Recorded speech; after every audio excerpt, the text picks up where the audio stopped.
Record. சரி. எப்பவுமே 1, 5, 9ஆம் பாகம் என்பது 1ஆம் பாகம், 5ஆம் பாகம், 9ஆம் பாகம் என்பது நம்ம ஏற்கனவே படிச்சிருக்கோம். விஞ்ஞான உடல், ஆழ் மனோ உடல், சித்தம் என்று சொல்லக்கூடிய ஆழ் மனோ உடல். விஞ்ஞான உடல், ஆழ் மனோ உடல் குறிக்கக்கூடியது. அப்படிங்கிறத நம்ம ஏற்கனவே பார்த்திருக்கோம். ஆச்சுங்களா? அப்ப அத நாம அ இந்த லக்னாதிபதி 5, 9ஆம் பாவகங்களில் இருக்கும் பொழுது, முழுமையான உணர்வு சார்ந்த மனிதனாக, முழுமையாக உணர்வு சார்ந்த ஒரு நபராக ஜாதகர் இருக்கின்றார் என்பதை நீங்க புரிஞ்சுக்கணும். லக் வீடு கொடுத்தவனே கணக்கு போடுறோம் அப்படின்னா, வீடு கொடுத்தவனும் முக்கியம்.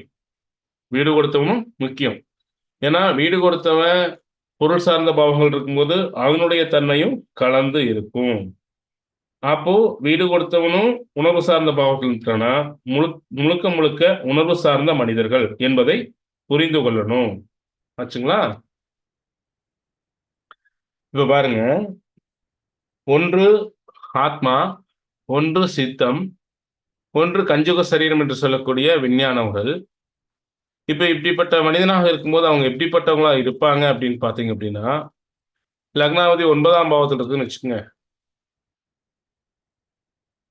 நேர்மை, நம்பிக்கை, நாணயம். லக்னாதிபதி 9ஆம் பாவத்துல ஒருத்தருக்கு இருந்தது அப்படின்னா, நேர்மை, நம்பிக்கை, நாணயம், விசுவாசம், கருணை, மனிதாபிமானம், கருணை, மனிதாபிமானம், ஆ தெய்வ நம்பிக்கை, உள்ளுணர்வு, உபாசனை, மத நம்பிக்கை, இது எல்லாமே இருக்கும். இது எல்லாமே இருக்கும். இது எல்லா நிலையும் கடந்தவங்களா, இது எல்லா நிலையிலும் உள்ளவங்களா இருப்பாங்க. அப்படிங்கிறத நாம புரிஞ்சுக்கணும். இது எல்லா நிலையும் கலந்து தான் அவங்க இருப்பாங்க. ஆச்சுங்களா? அதுபோல பொருளாதாரத்துக்கு முக்கியம் தராமை, லக்னம் என்ற ஜாதகரை மேம்படுத்தும் லக்னம் என்ற ஜாதகருக்கு ஒரு மேம்படுத்தக்கூடிய தன்மை, லக்னம் என்ற ஒரு தன்மையை மேம்படுத்தக்கூடிய தன்மையுடைய மனிதர்களாக இவர்கள் இருப்பாங்க. இவர்கள் அந்த தன்மையில இருப்பாங்க. லக்னாவதி 5ஆம் இடத்துல இருக்குன்னு வச்சுக்கங்க. அன்பு, காதல், பரிச உணர்வு, கௌரவம், புகழ் புகழ்ச்சிக்காக தேடல், புகழ்ச்சியை விரும்புதல், ம் ஒரு லவபலான மனிதராக, ஒரு அன்புடைய மனிதராக, என்ன சொல்றது? அப்படிப்பட்ட மனிதனா அவங்க இருப்பாங்க. லக்னாதிபதி 5ஆம் பாவத்தில் இருக்கும் பொழுது, லக்னாதிபதி நீங்க 5, 7 சம்மந்தப்படாட்டியே, லக்னாதிபதி யாருக்கு 5ஆம் இடத்துல இருக்குதோ, அவங்க பார்த்தீங்கன்னா லவ் பண்றாங்க. அவங்களுக்கு காதல் வராம இருக்கிறதில்ல. எதிலயுமே அவங்க ஒரு அ காதல் சம்பந்தமானவங்களா தான் இருக்கிறாங்க. அவங்களுக்கு லக்னாதிபதி 5ல் இல்லனாவே நீங்க சொல்லலாம். அவங்களுக்கு காதல் வருவதற்கு வாய்ப்புண்டு. ஏன்னா, எதையுமே ஒரு லவபலா பார்க்கக்கூடிய தன்மை உடையவங்க. அப்படின்னு நம்ம சொல்லலாம். ஆச்சுங்களா? 5, 7 அவங்க வெற்றி பெறாங்களோ இல்லையோ, ஆனா அவங்களுக்கு 5, 7 சம்மந்தப்பட்டா வெற்றி பெறுது. 7ஆம் இடம் சம்மந்தப்படாத போது, காதல் அப்படிங்கிறது வந்து சிலது வந்து மனசோட போயிருது. ஆச்சுங்களா? அவங்களுக்கு அந்த தன்மை அப்படிங்கிறது கட்டாயம் வருது. அப்படிங்கிறத நீங்க புரிஞ்சுக்கணும். ம்.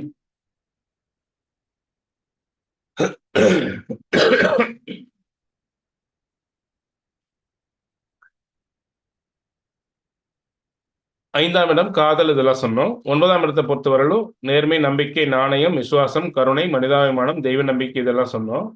இப்படி அண்ணே லிங்க்ல வா. அப்ப நாம இத புரிஞ்சுக்கணும். இப்போ இந்த உணர்வுபூர்வமான பாகம் நான் முதல்லயே சொல்லிக் குடுத்துட்டேன். எதையும் உணர்வுபூர்வமாக சிந்தித்தல், அனைவரிடம் மனிதநேயத்துடன் பழகுதல், பொருளாதாரத்தை மற்றவரிடம் பகிர்ந்து கொள்ளுதல், கௌரவத்தை அதிகமாக எதிர்பாராமல் பணத்திற்காக தன் கௌரவத்தை விட்டுக் கொடுக்காமல் இருப்பது, பொதுப் பணிகளில் ஈடுபாடு, மற்றவரிடம் ஆலோசனை கேட்டல், அனைவரையும் அரவணைத்து செல்லுதல். இதெல்லாம் லக்னாதிபதி உணர்வு சார்ந்த பாவங்களுடைய குணங்களாக இருக்கும்னு சொன்னோம். இப்போ உதாரணத்துக்கு இவங்களுக்கு ஒரு இது சொல்றேன் கேளுங்க. இந்த லக்னாதிபதி 9ஆம் பாவத்திலயோ, 5ஆம் பாவத்திலயோ ஒருத்தருக்கு இருக்குன்னு வச்சுக்கங்க. இவங்களுடைய இவங்க வந்து ஒரு தன் வீட்டுக்காரி மேலயோ, இல்ல வந்து தன் துணைவி மேல ஒரு அன்பு வச்சிருக்காங்கன்னு வச்சுக்கங்க. இவங்க எப்படிப்பட்டவங்களா இருப்பாங்க? அது தெய்வத்து மேலயா இருக்கட்டும், இல்ல அந்த காதல் இவங்களுடைய காதல் லவ்வகள் எப்படி இருக்கும் அப்படின்னு எடுத்தீங்கன்னா, இதுல நந்தி நந்தி கலம்பகம் அப்படின்னு ஒரு நம்முடைய பழைய நூல்ல ஒரு பாடல் வரும். ஆச்சுங்களா? நம்முடைய தமிழ்ல சொல்லாத விஷயமே இல்லையே சுப்பிரமணிய சார். ம். இதுல ஒரு உண்மை பாடல். உண்மை சார். இதுல ஒரு மன்னன் போருக்கு போயிட்டு தன் தலைவியை நோக்கி திரும்புறான். போர்ல வெற்றி பெற்றுட்டு தன் தலைவியை நோக்கி திரும்புறான். அந்த தேர் எப்படிப்பட்ட தேர்னா, நம்ம மனம் இருக்குல்ல, நம்ம மனசுல நம்ம நம்ம மனோவேகம் எவ்வளவோ அவ்வளோ வேகமா ஓடக்கூடிய தேர். அந்த தேர்ல ஆ குதிரைகள் பூட்டிக்கிற குதிரைகள் 16 குதிரைகள் பூட்டி இருக்குது. இந்த 16 குதிரை பூட்டிய தேர்ல அவ்வளோ வேகமா ஓடக்கூடிய தேர்ல வர்றான். தன் தலைவியை பார்க்கறக்காக வர்றான். ஆச்சுங்களா? இத வந்து அந்த கற்பனையில சொல்லுவார். தன் தலைவியை பார்க்கறக்காக வர்றான். அப்போ அந்த தலைவி மேல வச்சிருக்கிற காதல வந்து சொல்லுவார். இது எப்படி வந்து தன் தலைவி மேல ஒரு அன்பு வச்சிருக்கான் அப்படிங்கிறத சொல்லுவார் உதாரணத்துக்கு. ஓடுகின்ற மேகங்கால் ஓடாத தேரில் வெறும் கூடு வருகிறதென்று கூறுங்கள். எப்படி? ஓடுகின்ற இந்த மேகம் அந்த தேர்ல வரும்போது மேகம் எல்லாம் ஓடுதான். இவனுக்கு அந்த தேர் ஓடாத தேரா தெரியுதான். சீக்கிரம் போய் தலைவியை சந்திக்கலையேன்னு அந்த நேரம் ஆகிறது இவனால பொறுத்துக்க முடியலையா. அந்த லவ் அவ்வளவா. புரியுதுங்களா? ஓடுகின்ற மேகங்கால் ஓடாத தேரில் உசுறு ஏற்கனவே அங்க வந்துருச்சு. இங்க வெறும் கூடுதான் வருது. வெறும் கூடு வருகிறது என்று கூறுங்கள் அப்படின்னு மேகத்துக்கிட்ட சொன்னானா. ஆச்சுங்களா? இது நந்தி கலம்பகம் என்ற நூல்ல வந்து எழுதியிருப்பார். இப்பேற்பட்ட ஒரு லவபலான மனிதர்கள் இவர்கள். சார் உதாரணம் போதுமா? சார் மிகச்சிறப்பு சார். இந்த 1, 5 சம்பந்தப்பட்டவங்க எதிலும் அவசரமா இருப்பாங்க. எதுலயும் அன்பை காட்டுல அவசரமா இருப்பாங்க. சுப்பிரமணிய சாரை பார்க்கணும்னு ஒரு லவ் வந்துருச்சுன்னா சுப்பிரமணிய சாரை பார்க்கறதுக்கு விமானம் முடிச்சாதான் வந்துருவாங்க. அவ்வளவு பாசம். ஒரு மேல அன்பு வச்சுட்டா அவங்கள பார்க்காம இருக்க முடியாது. அவங்களோட பேசாம இருக்க முடியாது. அது ஆணா இருக்கட்டும், பெண்ணா இருக்கட்டும், இல்ல ஆண்பாலுக்கு ஆண்பாலா இருக்கட்டும், அந்த உண்மை அன்புல அவ்வளவுதான் இருப்பாங்க. தன்னுடைய நட்புக்கு அவ்வளவு முக்கியத்துவம் கொடுப்பாங்க அப்படிங்கிறத சொல்லுது. இதை நீங்க எப்படி புரிஞ்சுக்கணும்? தன் தலைவன் ஒரு ஒரு தலைவன் தலைவியிட்ட சொல்றதுதான் உதாரணத்துக்கு எதுக்கு சொல்றேன் அப்படின்னா, எல்லா நட்புகளுக்கும் இந்த முக்கியத்துவம் கொடுப்பாங்க இவங்க. ஆனா தலைவன் தலைவிங்கிறது இருக்கிறதுலயே உயர்ந்த லவ் அப்படிங்கறதுனால அந்த ஒரு பாடல் உங்களுக்கு நாங்க எடுத்து போட்டேன். பாலசுப்ரமணிய சார் புரியுதா? இலக்கியத்திலிருந்து ஒரு விஷயம் எடுத்து போட்டோம். நம்ம தமிழ் இலக்கியம் நம்ம தமிழ் இலக்கியம் சொல்லாத விஷயம் ஏதாவது இருக்கா? யாரும் படிக்கிறது இல்லை. நந்தி கலம்பகமா அப்படி ஒரு நூல் இருக்கா? சுப்பிரமணிய சார் என்ன கேட்கிறாரு. சார் இப்படி ஒரு நூல் எங்க சார் இருக்கு? சார் இதுக்கு மேல அன்பு சிவா படிக்கும் போது கேள்விப்பட்டாங்க. இப்படி ஒரு நூல் இருக்கு சார். இப்படி ஒரு நூல் இருக்கு. சொல்லுங்க சார். சார் வள்ளுவரே சொல்றாரு சார், அன்பிற்கும் உண்டோ அடக்கும் தாழ். சார் ஆனா அது சொல்றாரு சார். அன்பை பத்தி உயர்வா சொல்றாரு. வள்ளுவர் சொல்லாதது எதுவுமே சொல்லல. வள்ளுவர் வந்து காமத்து பால்ல தலைவன் தலைவியை பத்தி சொல்லாதது அந்த அன்பை பத்தி இன்னைக்கு. அதாவதுங்க எங்க ஐயா சொல்லுவாரு, தப்பா நினைச்சுக்காதீங்க யாரும். ஒரே ஒரு புக்கு, ஆனா அதை அப்பாவும் படிக்கணும், அம்மாவும் படிக்கணும், பையனும் படிக்கணும், பேரனும் படிக்கணும், குருவும் படிக்கணும், எல்லாரும் ஒட்டுக்க ஒரே ரூம்ல படிக்கக்கூடிய தாம்பத்திய ரீதியான புக்கு எது அப்படின்னா, காதல் ரீதியான புக்கு எது அப்படின்னா திருக்குறள் மட்டும்தான். திருக்குறள் மட்டும்தான். எல்லாருக்கும் வந்து ஒரே ரூம்ல படிக்கலாம். என்னங்க உண்மை சார். அவர் இன்னும் பிளாங்கா சொல்லுவாரு. எங்க ஐயா ஜெயராஜையா பிளாங்கா சொல்லுவாரு. என்னங்க அதை நான் இந்த வாரத்தில் சொல்றது கூச்சமா இருக்கனால சொல்லல. ஆனா அப்பேற்பட்ட புக் என்னன்னா திருக்குறள் மட்டும்தான். பொருட்பாலாகட்டும், அறத்துப்பாலாகட்டும், காமத்துப்பாலாகட்டும், அப்பா மகன் மகள் எல்லாம் சேர்ந்து ஒரு இடத்துல வந்து படிக்கக்கூடிய புக்கு வந்து திருக்குறள் மட்டும்தான். முகம் சொல்லி அதாவது அப்படியே அதனாலதான் சார் அறத்துப்பாலை முதல்ல வச்சாரு, காமத்துப்பாலையும் பொருட்பாலையும் பின்னாடி வச்சாரு.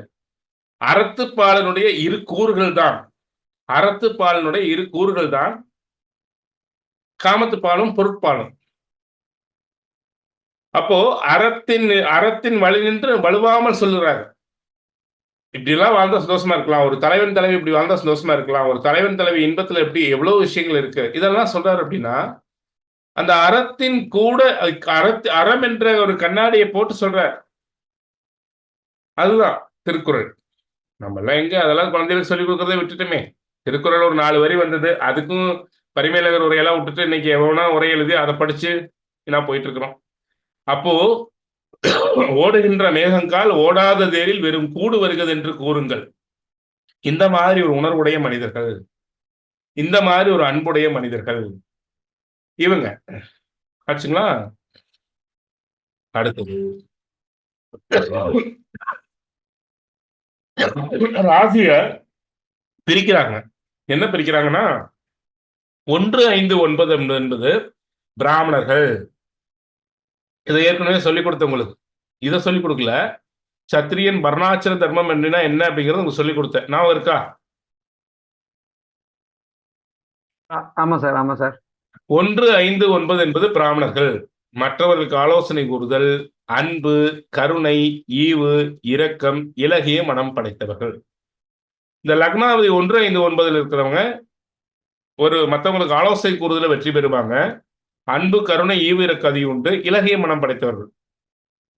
இப்ப இவங்க இந்த லக்னாவதி 1, 5, 9 இருந்ததுன்னா இவங்க வந்து கட்டாயம் ஜோதிட துறைக்குள்ள வரலாம்.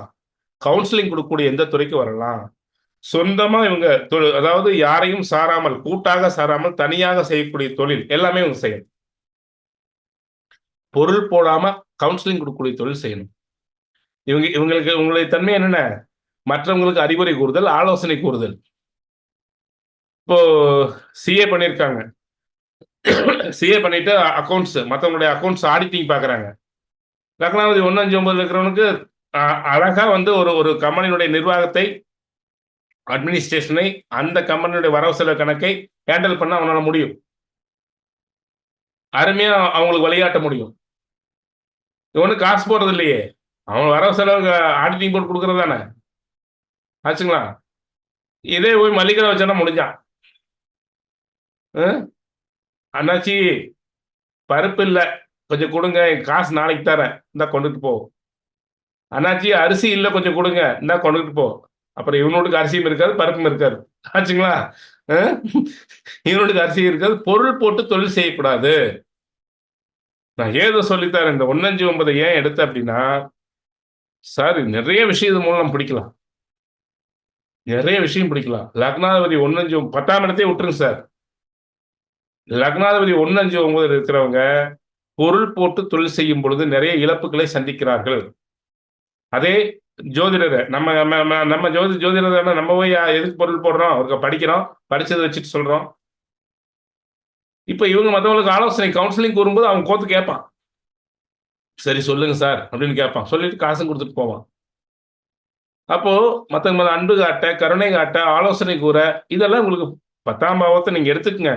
இது வந்து இது இப்படி 1, 5, 9 இருக்கிறவங்களுக்கு இந்த பொருள் போடாம செய்யக்கூடிய தொழில் அப்படிங்கிறது, ஒரு கவுன்சிலிங் மற்றவர்களை சாராமல் தன்னை சார்ந்து செய்யக்கூடிய தொழில் அப்படிங்கிறது ரொம்ப நல்லா வரும். சார் மற்றவங்களுக்கு வராதானா? மற்றவங்களுக்கு வராதுன்னு நான் சொல்லல. இவங்களுக்கு அது தொழில் ரொம்ப நல்லா வரும். அதுக்கடுத்து லக்னாதிபதி 3, 7, 11 இருக்கிறவங்களுக்கு அது நல்லா வரும். ஏன்னா அவங்களும் உணர்வு சார்ந்த மனிதர்கள். அவங்களுக்கு வரும். இப்ப லக்னாதிபதி 2, 6, 10 உள்ளவங்க சத்திரியன், தலைமை தாங்குதல், ஆட்சி பொறுப்பு, கர்மம் சார்ந்த மனிதர்கள். இவங்க பாத்தீங்கன்னா ஒரு நிர்வாகத்துக்குள்ள போயிட்டாங்க அப்படின்னா, இவங்க எப்படிப்பட்ட நிர்வாகத்துக்குள்ள போலாம்? லக்னாதிபதி 2, 6, 10 உள்ளவங்க ஒரு கம்பெனியில பொறுப்பேற்றுக்கலாம், ஒரு கம்பெனியில தலைமை பொறுப்பு எடுத்துக்கலாம், ஒரு குழுவுக்கு தலைவரா இருக்கலாம். இவங்க படிச்சுட்டு ஒரு குழுவை வழிநடத்தக்கூடியவங்களா இருக்கலாம். தலைமை பண்பு தனக்கு கொடுத்த ஒரு நிர்வாகத்தை தனக்கு கொடுத்தாங்க அப்படின்னா ரொம்ப சிறப்பா செய்யக்கூடியவங்க. இவங்களுக்கு கர்மம் சார்ந்த இவங்களுக்கு கொடுத்த பொறுப்பு அது மேல மற்றதெல்லாம் இவங்களுக்கு எது குடும்பமாவது இதாவது குட்டியாவது அதன் மேல என்ன இருக்காது. கொடுத்த பொறுப்பை கரெக்டா செய்யணும், அதுக்கே ஓடிக்கிட்டு இருப்பாங்க. எடுத்த வேலையை முடிக்கணும், அதுக்காக ஓடிக்கிட்டு இருப்பாங்க. அதுதான் இவங்களுக்கு முக்கியத்துவம். லக்னாதிபதி 2, 6, 10 உள்ளவர்கள் சத்திரியன். 3, 7, 11 இருக்கிறவங்க வைசியர், வியாபாரி. இப்படி ஒரு வார்த்தை போட்டிருக்கனால யாரும் தப்பா நினைச்சுக்க வேண்டாம். இவங்க சுயநலமே வடிவம்னா அப்படியெல்லாம் இருக்க மாட்டாங்க. சுயநலம் கொஞ்சம் இருக்கும். மேல இருக்கிறவன்ட்ட ஒண்ணுமே இருக்காது, ஏமாளி ஆயிடுவான். ஆனா இவங்க வைசியர், ஏமாற மாட்டாங்க. எப்பவுமே வியாபாரி. உடனே சுப்பிரமணிய சார் சார் திருநெல்வேலியில் வீச்சல் பெருசா இருக்குது, எடுத்துட்டு வந்துருங்க சார். அப்ப எனக்கு 11 லக்னாதிபதி இருந்ததுன்னா நான் சுயநலவாதியா சார்? எப்படி சார் நீங்க இப்படி சொல்லலாம்னு கேட்டுற போறாரு. ஒரு விஷயம் நல்லா அப்படிலாம் இல்ல சார். ஒரு விஷயம் நல்லா புரிஞ்சுக்குங்க. சுயநலம் என்பது ஒரு அளவுக்குள்ள இருக்கும் பொழுது அது தன்னலம். ஒரு அளவுக்கு மீறி போகும்போது தான் அது சுயநலம். மேலே உள்ளவங்க அது மாற கருணை, ஈவு, இரக்கம் என்பது ஒரு அளவுக்குள்ள இருக்கும் பொழுது பரவால்ல. அளவுக்கு மீறி பார்க்கும்போது ஏமாளி. ஏமாளினா அவன் சிற்றின்பத்திலிருந்து பேரின்பத்துக்கு போறதுக்கு லாயக்கு. கடவுள் அவன் கூடவே இருப்பாரு. ஆனா ஒரு அளவுக்கு மேல ஈவு, இரக்கம், கருணை போகும்போது உலகம் அவன என்ன சார் சொல்லும்? ஏமாளி தானே சார். ஏமாளியா சார்? எல்லாரும் ஏமாத்திருவாங்க சார். எல்லாரும் பொழைக்க தெரியாதவன், வாழத் தெரியாதவன். ஆனா ரொம்ப நல்லவன். இவனோட நட்பை இழந்தவங்களுக்கு தான் பிரச்சனை. இவனுக்கு யாருனாலும் ஒண்ணும் ஆகப் போறதில்ல. ஆனா இவனுக்கு உலகத்து மத்தியில பேர் ஏமாளி. இந்த உலகத்துக்கு வாழ தகுதி குறைவா போயிடும். அதே மாதிரி லக்னாவதி 3, 7, 11 இருந்து சுயநலம் அதிகமானதான் பிரச்சனை. அது ஒரு கட்டுப்பாட்டுக்குள்ள இருக்கும்போது அது தன்னலமா போயிடும். தன்னலம் வேற, சுயநலம் வேற. 2யும் புரிஞ்சுக்கணும். ஆச்சுங்களா? 3, 7, 11 வைசியர். வியாபாரி எப்பவுமே பண்ணுவாங்க, நீ அரிசி கொடுத்தா நான் பருப்பை கொடு, நீ இதை கொடுத்தா அதை கொடு, அதை கொடுத்தா ஒன்னு கொடு. வியாபாரியினுடைய தன்மை எப்பவுமே ஒன்றை கொடுத்து ஒன்று வாங்குதல், ஒன்றை கொடுத்து ஒன்றை வாங்குதல். அந்த தன்மை இருக்கத்தான் செய்யும். அப்போ லக்னாதிபதி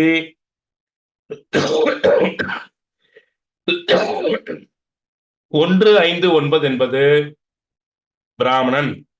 லக்னாதிபதி 2, 6, 10 இருப்பது சத்திரியன். லக்னாதிபதி 3, 7, 11 இருக்கக்கூடியவங்கள் வியாபாரி, வைசியர். 4, 8, 12 லக்னாதிபதி இருந்தா சூத்திரன், கடின உழைப்பாளி. பாவம் இவங்க உழைப்பு தவிர ஒண்ணுமே தெரியாது. உழைப்பு உழைப்பு உழைப்பு உழைப்பு உழைப்பு. அகம் சார்ந்த பாவம் 30% தான் இருக்கும். உங்களுக்கு உணர்வு பூர்ந்த அன்பு இருக்கான்னு சொல்லல. ஆனா வேலை வேலை வேலை வேலை வேலை. அந்த வேலையினால இவங்க பிரயோஜனப்பட்டாங்களான்னா 4ஆம் பாவத்தை சார்ந்திருந்தா ஏதோ சொத்தாவது வாங்கி போடுவாங்க. இந்த 8, 12 சம்பந்தப்பட்டவங்க அதையும் அனுபவிக்க முடியாது. ஆச்சுங்களா? காலையில எந்திரிச்சா பொழுதுக்கு வேலை சார், மிஷின் சார். இந்த மிஷின் மாதிரி ஓடக்கூடிய தன்மை அப்படிங்கிறது லக்னாதிபதி 8ஆம் இடம், 12ஆம் இடம் சூத்திரன். ஆச்சுங்களா? இப்போ 9ஆம் பாகம் என்பது நேர்மை, நம்பிக்கை, நாணயம், விசுவாசம் பார்த்தோம். இப்போ லக்னாதிபதி 1, 5, 9 இருக்கும்போது பிராமணனுக்குரிய தன்மையும், லக்னாதிபதி 2, 6 இருக்கும் 10 இருக்கும்போது திறமை, நிர்வாகம், இந்த திறமையும், 3, 7, 11 இருக்கும்போது ஒரு விஷயத்த நாசூக்கா பேசி முடிக்கக்கூடியது, தனக்கு சாதகமா பண்ணக்கூடிய ஆற்றல். அவங்க அன்பு காட்டுவாங்க. யார் மேல அன்பு காட்டுவாங்கன்னா தனக்கு பிரயோஜனம் இல்லாதவங்களும் தூக்கி வச்சுட்டு போயிடுவாங்க. ஆச்சுங்களா? தனக்கு பிரயோஜனப்பட்டவங்க மேல ஒரு நல்ல அன்பு உண்மையான அன்பு வச்சிருப்பாங்க. உண்மையான அன்பு வச்சிருப்பாங்க. இது 1, 5, 9 எதையும் பார்க்காத போய் விழுந்து அடி வாங்கிட்டு இருந்துரும். ஆச்சுங்களா? ஆனா நல்லவங்க. இதை நீங்க புரிஞ்சுக்கணும். சார் புரியுதா? சுகந்தி மேம் புரியுதா?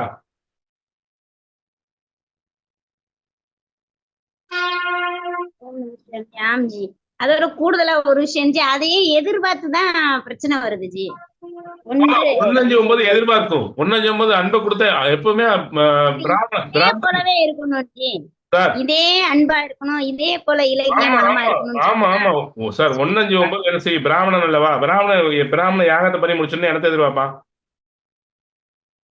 சார். பிராமணன் ஒரு யாகம் பண்றீங்க, வேதம் பண்ண ஏதாவது கொடுப்பாரா? என்ன தானம்? தானத்தை எதிர்பார்ப்பானா இல்லையா? அப்ப 1, 5, 9 பிராமணன் அப்படின்னா 1, 5, 9 லக்னாதிபதி நிக்கிறவங்க வந்து அன்பை கொடுத்தா அந்த அன்புக்கு அன்பா எதிர்பார்ப்பாங்க. இதே மாதிரி என்ன மாதிரியே அன்பா இருக்கணும், என்ன மாதிரியே பாசமா இருக்கணும், என்ன நல்லா பாத்துக்கணும், குழந்தை மாற, அதாவது இயக்கத்தில் எடுத்து வச்சுட்டு கொஞ்சம் மாதிரி எதிர்பார்ப்பாங்க. அந்த குழந்தைத்தனமான அன்பு, தன் மீது அளவு கடந்த அன்பு காட்டணும். அந்த அன்புக்காக இயங்கக்கூடிய ராசி இந்த 1, 5, 9. ஏன்னா அந்த சரீரங்கள் பாருங்க, ஒண்ணு வந்து விஞ்ஞான உடல், இன்னொன்னு வந்து ஆள் மன உடல். இந்த 2லயுமே என்ன இருக்கு? ஒண்ணுல சித்தம் இருக்கு. இவங்க இந்த 1, 5, 9 லக்னாதிபதி சம்பந்தப்பட்டவங்க யார்கிட்டையும் சார் நல்லா பாருங்க, 1, 5, 9 லக்னாதிபதி சம்பந்தப்பட்டவங்க தேவையில்லாம எல்லாத்துலயுமே அன்பு எதிர்பார்க்க மாட்டாங்க. தன்னுடைய உள்ளுணர்வு உங்களுக்கு அதிகம். சித்தத்தோடு உயிர் தொடர்பு பெற்றிருக்குது. பூர்வ ஜென்ம பந்தங்கள், ஒரு நண்பரா இருந்தாலும் சரி, ஒரு நட்பா இருந்தாலும் சரி, இவங்களுக்கு வந்து ஒருத்தரை பார்த்தோன்னே ஒரு கிளிக் ஆகும். இவங்க வந்து நம்முடைய பூர்வ ஜென்ம தொடர்பு ஏதோ பந்தம் என்னன்னே தெரியலப்பா, அவங்க மேல ஒரு ஒரு அன்பு பாசம் இருக்கு அப்படி அந்த உள்ளுணர்வு அதிகம் இழுக்கும். இந்த உள்ளுணர்வு அதிகம் இழுக்கிறதுனாலதான் இவங்க அன்பையும் கொடுக்குறாங்க, திருப்பி அதே அன்பை எதிர்பார்க்கறாங்க. இவங்க எல்லாத்துட்டையும் ஒட்டி போக மாட்டாங்க. பொருள் சார்ந்தவங்க ஓடி போயிடுவாங்க. இவங்க எல்லாத்துட்டையும் ஒட்டி போக மாட்டாங்க. இவங்க இவங்க கொடுக்குற அன்பு அளவுக்கு எதிர்பார்ப்பாங்க. எதிர்பார்ப்பு இவங்களுக்கு இருக்கும். ஏன்னா பிராமண தத்துவ ராசி அப்படின்னாலே எதிர்பார்ப்பு இருக்கும். எதிர்பார்ப்புங்கிறது அன்பா இருக்கும் ஒழிஞ்சு வேற எதுவும் இருக்காது. என்ன 1-9 பொறுத்தவரையிலும் பிராமண ராசி அப்படிங்கறதுனால அந்த அன்பு, பாசம், கருணை அப்படிங்கிறது இவங்க எதிர்பார்க்கறதுக்கு தான் செய்வாங்க. இவங்ககிட்ட எதிர்பார்ப்பு என்பது இருக்கும். அதனாலதான் மேடம் அப்படி இருக்காங்க. 1-9 வந்து எதிர்பார்ப்பு இருக்கும். அன்புக்கு அன்பு எதிர்பார்ப்பாங்க. சத்திரியன் என்ன பண்ணுவான்? பாராட்ட எதிர்பார்ப்பான். இந்த 2-6-10 என்ன பண்ணுவான்? தான் செய்யற ஒரு நிர்வாகத்துக்கு உண்டான கௌரவத்தையும் புகழையும் எதிர்பார்ப்பான். இந்த 3-7-11 இடத்தை எதிர்பார்ப்பாங்க. ஏய், நான் அரிசி தாரணப்பா, நீ பருப்பு கொடு. நான் வந்து பூண்டு தாரேன், நீ வெங்காயம் கொடு. நீ எதையும் கண்டுக்கலன்னு நான் உன்னை கண்டுக்க மாட்டேன் அப்படிங்கிற அந்த வியாபாரத்தன்மை இருக்கும். இந்த 4-8-12 இந்த 1-5-9 மாற இந்த 8-12 உழைப்பு உழைப்பு உழைப்பு உழைப்பு. அதுக்கு தகுந்த சம்பளம் கொடுக்குறாங்களா, அதுக்கு தகுந்த இது கொடுக்குறாங்களா, எதையுமே அணைக்க மாட்டாங்க. அவங்க அவங்க உழைச்ச நீங்க 8-12 லக்னாவதி இருக்கிறவங்க போய் பாருங்க. அவங்க உழைச்ச உழைப்பினுடைய சம்பளத்திலேயாவது அவங்க சந்தோஷமா ஒரு சந்தோஷம் வாழ்க்கையை அனுபவிப்பாங்கன்னா அது இருக்காது.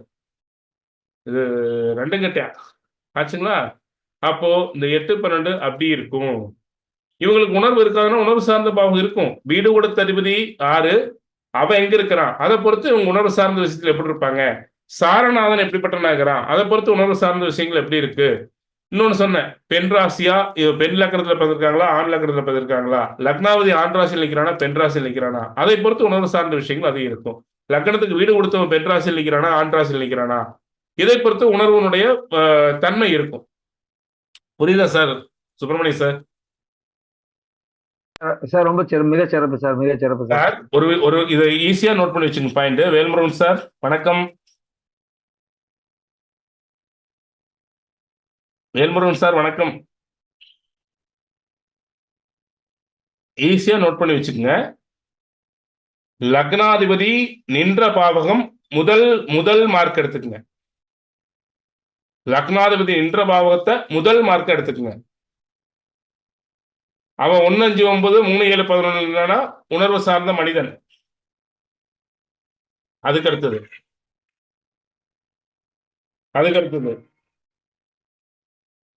ஒரு 2:30 மணிக்கு வாங்க. லக்னாதிபதி 1-5-9 நின்னா அப்படின்னா முழுமையா உணர்வு சார்ந்த மனிதர். 3-7-11 முழுமையா உணர்வு சார்ந்த மனிதர். அதுக்கு அடுத்தது லக்னாதிபதி பெண் ராசியில் இருந்தா ஒரு 40% உணர்வு சார்ந்த மனிதர். அதுக்கு அது என்ன பாவமா இருந்தாலும் சரி, பெண் ராசியில் நின்னா. அதுக்கு அடுத்தது லக்னாதிபதி லக்னம் பெண் ராசியா இருந்ததுனாலும் இவங்க உணர்வுனா என்னன்னு புரியுற அளவுக்கு தன்மை இருக்கும். அந்த உணர்வு விஷயத்தை புரியுற அளவுக்காக தன்மை இருக்கும் லக்னாதிபதி எங்க நின்னாலும். அதுக்கு அடுத்தது பொருள் சார்ந்த ராசியில் நின்று இல்ல 6-8-12 நின்னோம் வீடு கொடுத்தவன் 1-5-9 நின்றுட்டானா கொஞ்சம் ஒருத்தருடைய உணர்வுகளை ஒருத்தருடைய அன்பை புரிந்து கொள்வதற்கு கொஞ்சம் லேட் ஆகும். ஆனா புரிஞ்சுக்குவாங்க. இவங்களும் உணர்வு சார்ந்த மனிதர்கள் தான். அதாவது லக்னாதிபதிக்கு வீடு கொடுத்தவன் 1-5-9 போய் நின்றுட்டார் வச்சுங்க, இவங்களும் இவங்களுக்கு உணர்வு உண்டு. ஒரு 40% உணர்வு சார்ந்த தன்மை உண்டு. ஆனா கொஞ்சம் லேட் பிக்கப். மற்றவர்களுடைய உணர்வை புரிந்து கொள்வதில் கொஞ்சம் லேட் ஆகும். ஏன்னா லக்னாதிபதி ஸ்ட்ரெயிட்டா சார். புரியுதா சார் சுப்பிரமணிய சார்? புரியுது சார். இவ்வளவு விஷயங்களை கால்குலேஷன் போட்டுதான் எவ்வளவு உணர்வு சார்ந்த மனிதன், எவ்வளவு அறிவு சார்ந்த மனிதன், புத்தி சார்ந்த மனிதன் அப்படின்னு கணக்கு போடணும். இதுல மொத்த டோட்டல் கணக்குல ஒரு மனுஷன் நல்லா வாழணும்னா, ஒரு சூப்பரா வாழணும்னா 60-70% உணர்வு சார்ந்தும் 40-30% பொருள் சார்ந்தும் இருந்தா அந்த ஜாதகம் நம்பர் 1 வாழும். நம்பர் 1 இருக்கும். பொருட்காரர்களுக்கும் ஜெயிக்கும், உணர்வுக்காரர்களுக்கும் ஜெயிக்கும். ரெண்டுமே கிடைக்கும். இன்னைக்கு பொருள் இல்லைனாலும் யாரும் மதிக்க மாட்டாங்களே. வெறும் உணர்வு வச்சுட்டு என்ன பண்றது? கடவுள் ஒருத்தன் மதிப்பான், வேற யாரும் மதிப்பான்? ஏன் சார்? புரியுதா? சார் புரியுதா? பாலசுப்ரமணிய சார் ஐயா புரியுது ஐயா. அப்போ இந்த 2 விஷயத்தையும் நம்ம கணக்கு போட்டுக்கணும். லக்னாதிபதி 1, 5, 9ல இருந்தும், இல்ல 2, 6, 10ல இருந்தாலோ, 3, 7, 11 இருந்தாலோ, 4, 8, 12 இருந்தாலோ, இது பெண் ராசியா, ஆண் ராசியா? அதுக்கு அடுத்தது இவனுக்கு வீடு கொடுத்தவன் வந்து ஒற்றைப்படை பாவங்கள போய் நிக்கிறானா? 1, 5, 9, 3, 7, 11 நிக்கிறானா? 3, 7, 11 இருக்கும்போது கொஞ்சம் சுயநலம் இருக்கும். 1, 5, 9ல இருக்கும்போது சுயநலம் இருக்காது. இதெல்லாம் பார்த்து தான் ஒரு ஜாதகர் எப்படின்னு நம்ம முடிவு பண்ணணும். ஆச்சுங்களா? அதுக்கு அடுத்தது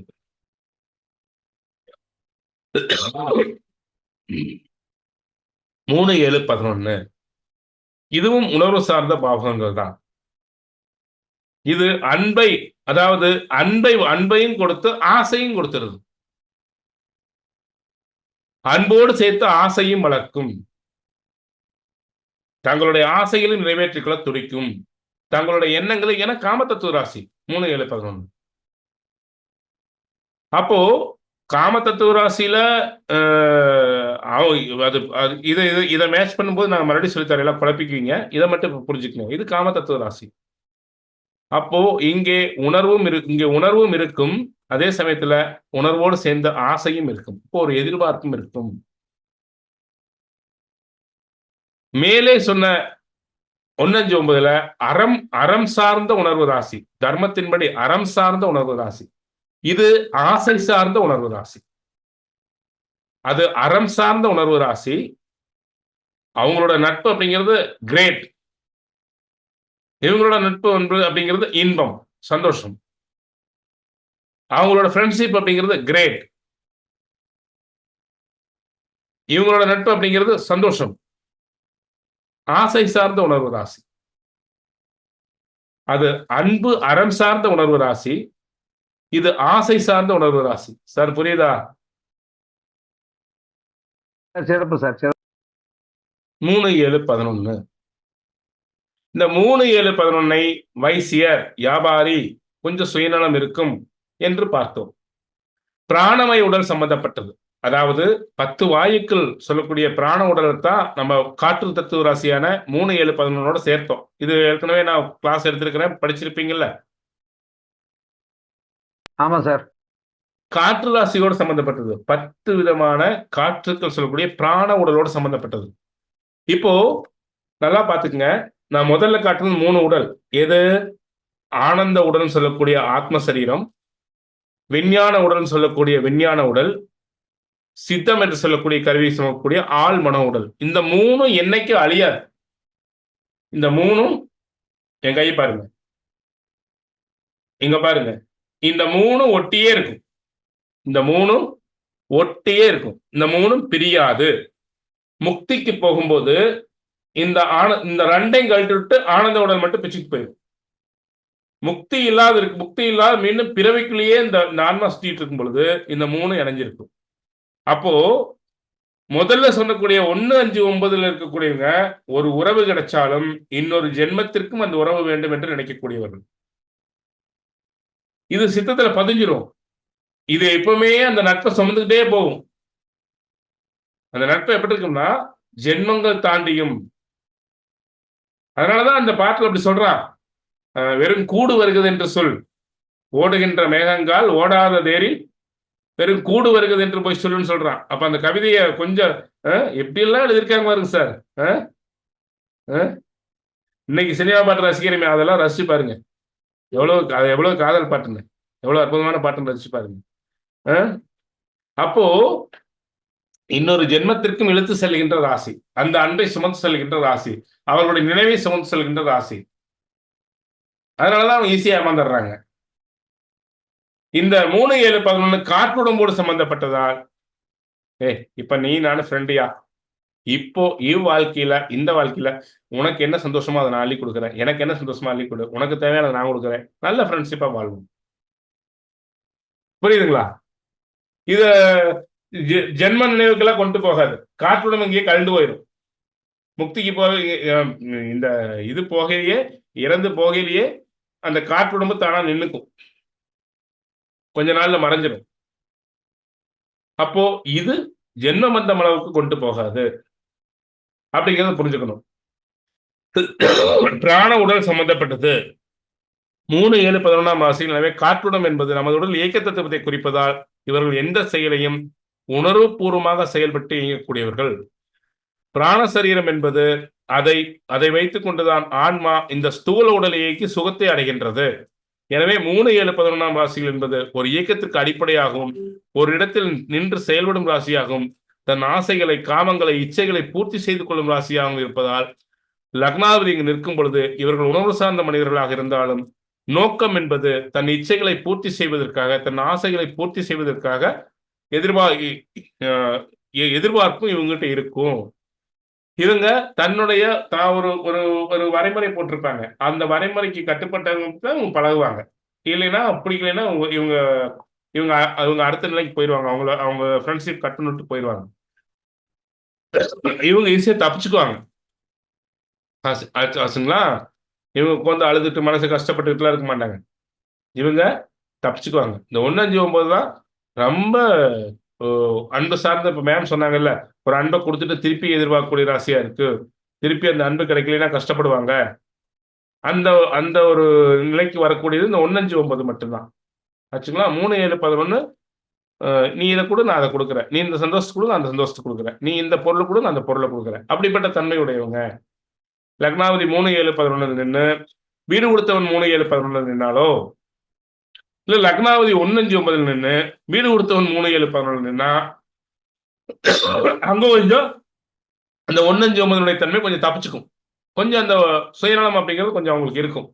லக்னாதிபதி 1, 5, 9 நின்று வீடு கொடுத்தவன் 1, 5, 9 நின்னா எப்படி இருக்கும்? அதீதமான அன்பு இருக்கும். அந்த அன்பை ஆனா அந்த அன்புக்கு அன்பா அவங்களுக்கு குடும்பமோ நண்பர்களோ அமைஞ்சிட்டா அது எப்படி சார் இருக்கு? சுப்பிரமணியம் சார் சொல்லுங்க. சார் இறையன்பாயிரும் சார், இறையன்பாயிரும். இறைவனோட அன்பாயிரும். ஆமா, அந்த 1, 5, 9 இருக்கிறவங்களுக்கு அதே மாதிரி ஒரு அன்புடைய மனிதர் வந்து ஃப்ரெண்டாவோ இல்ல வாழ்க்கையில வரக்கூடிய குடும்ப உறவுகளாகவோ கிடைச்சிட்டாங்கன்னா அது தெய்வீகமான நட்பு. அதுதான் சார், அதுதான். இன்னைக்கு அப்படி நட்பு தேடுறது ரொம்ப கஷ்டம். ஆச்சுங்களா? அடுத்தது, இவர்கள் உணர்வு சார்ந்த மனிதர்கள் தான். அதாவது இது முடிஞ்சாலும் இன்னொரு 10 நிமிஷம் இருந்து லிங்க் அனுப்புறேன். இன்னொரு லிங்க்ல வந்துருங்க. இதே லிங்க் தான், இப்ப அனுப்பியிருக்கிற லிங்க் தான். 10 நிமிஷம் இருந்து அதே லிங்க்ல வந்துருங்க. திருப்பி இன்னொரு இது கிளாஸ் உண்டு. இவர்கள் உணர்வு சார்ந்த மனிதர்கள் தான். அதாவது 1, 5, 9 என்பது தர்மத்தின்படி உணர்வு சார்ந்தவர்களாகவும் 3, 7, 11 என்பது காமத்தின்படி உணர்வு சார்ந்தவர்களாகவும் இருப்பார்கள். இவர்களுக்கு குணம், அன்பு இருக்கும், பாசம் இருக்கும். ஆனால் சுயநலம் கூட இருக்கும். தன் காரியத்திற்காக, தன் வேலைக்காக, தனக்கு சாதகமாக இருப்பவருடன் உண்மையான அன்புடன் இருப்பாங்க. ஆனா பொய் அன்பா இருக்க மாட்டாங்க. சுயநலம் இருக்குமோ ஒழிஞ்சு பொய் இருக்காது இவங்க அன்புல. ஆச்சுங்களா? அது நீங்க புரிஞ்சுக்கணும். இவர்களிடம் சுயநலம் இருக்கும். இவர்கள் வாழ்க்கையை ரசித்து வாழ வேண்டும் என்று நினைக்கிறவர்கள். ஏன்னா அவங்க 1, 5, 9 அப்படின்னு கேட்டீங்கன்னா இன்பமோ சோகமோ அவங்க ரெண்டையும் உணர்வுபூர்வமா ரசிப்பாங்க. இவங்க வாழ்க்கை எப்பவுமே என்னப்பா போய் அழுதுகிட்டு சந்தோஷமா அந்த வாழ்க்கையை ரசிச்சு வாழணும். அந்த வாழ்க்கையை ரசித்து வாழ வேண்டும் என்று நினைக்கக்கூடியவர்கள். சுப்பிரமணியம் சார், நீங்க அப்படித்தானே? உண்மை சார், உண்மை சார். ரசித்து வாழ வேண்டும் என்று நினைப்பவர்கள். ஆச்சுங்களா? எதிலையும் 3ஆம் இடத்தோடு லக்னாதிபதி தொடர்பு வரும் பொழுது பராக்கிரமம், முயற்சி, போகம், தைரியம், கீர்த்தி, வெற்றி பெற வேண்டும் என்ற ஆசையில் ஓடக்கூடியவர்கள். 7ஆம் வீட்டோடு சம்பந்தப்படும் போது சமூக அந்தஸ்து, மதிப்பு, காமம், வாழ்க்கையை அனுபவித்து வாழ வேண்டும் என்ற எண்ணமுடையவர்கள். 11ஆம் வீட்டில் இருக்கும் பொழுது தன் ஆசையை, தன் அனைத்தையுமே, தன்னுடைய எண்ணங்கள் அனைத்தையுமே, என்னென்னலாம் அவங்க மனசுல அந்த எண்ணங்கள் இருக்கோ, இதுல நான் எப்படியாவது ஜெயிச்சிடணும், வெற்றி பெறணும், தன் ஆசைகளை, தன் எண்ணங்களை நிறைவேற்றிக் கொள்வதற்காக பிறந்தவர்கள். இவர்கள் இந்த தன்மையில அன்பு காட்டுவாங்க, இந்த தன்மையில ஓடுவாங்க. இதுதான் உணர்வு சார்ந்த ராசியில 3, 7, 11க்கும் 1, 5, 9க்கும் உள்ள தன்மை. புரியுதா சோனி மேம்? நல்லா புரியுதுங்க ஜி. இந்த பாலசுப்ரமணியம் சார் புரியுதா? புரியுது ஐயா. சசி புரியுதா?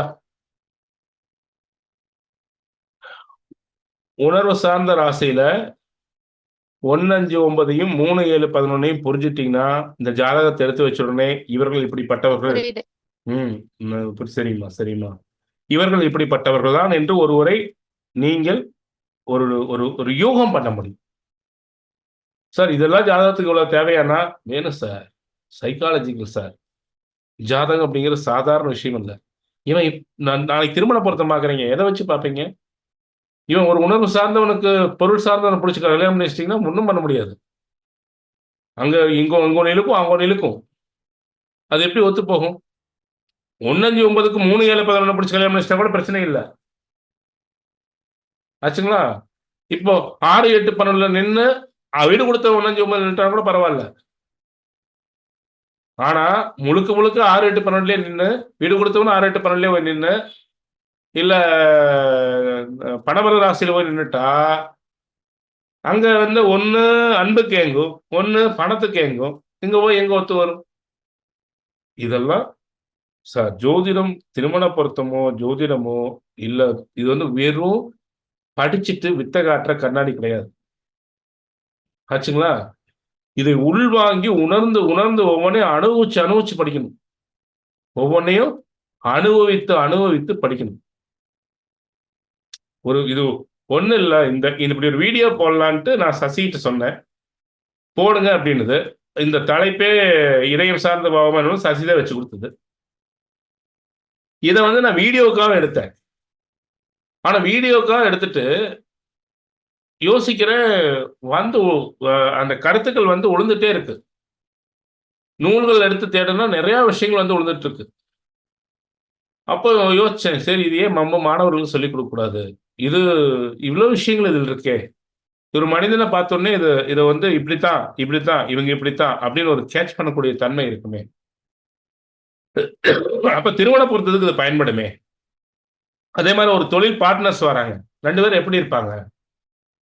இவங்களுக்குள்ள ஒத்து போகுமா? அதுக்கு அது பயன்படுமே. ஒரு மனிதனுடைய உண்மையான தன்மையை உணர்ந்து கொள்வதற்கு பயன்படுமே. இப்ப ஜோதிடர் இவ்வளவு உணரணுமா அப்படின்னா உணர வேண்டும். ஜோதிடர் இவ்வளவு உணரணும்னா உணர வேண்டும். வச்சுங்களா? உணர்ந்தாதான் சிறப்பா இருக்கும். வச்சுங்களா? ரெக்கார்டிங் கொடுத்தோமா சார்?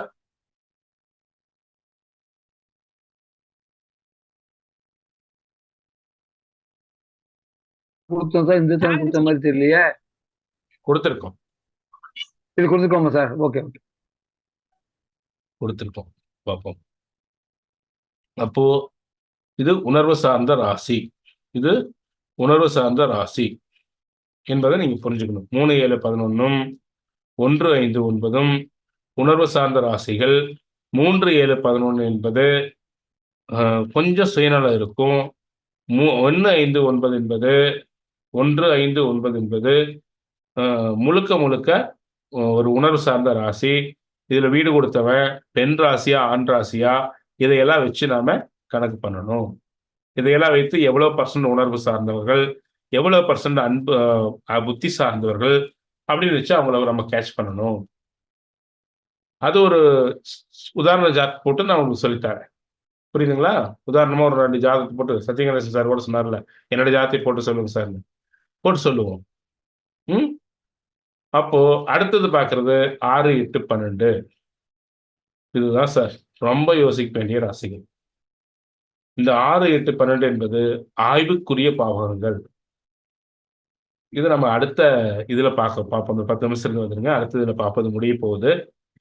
சார் இப்ப இந்த 2 புரிஞ்சிருச்சா? பயன் 10 செகண்ட் இருக்கியா? புரியுது சார். வகுப்பு பயனுள்ளதா இருக்கா? நல்லா